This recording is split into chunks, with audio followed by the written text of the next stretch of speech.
In this video, we are going to learn how sub-users can send the cards for the master's approval within the multi-user account extension for Magento 2. The first thing we are going to need to do is to set a permission for our sub-user that will allow sending the card for approval.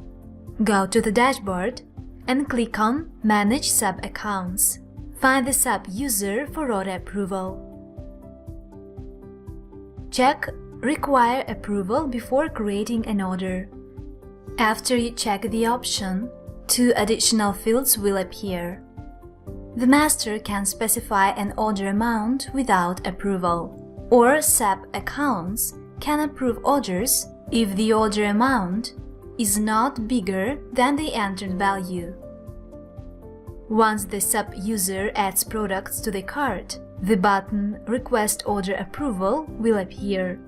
The user should send the card to the master before placing the order. There are two ways to approve the sub-user's card.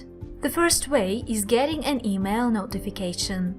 Once the card has been sent for approval, the master gets a link redirecting to the order approval page on the dashboard.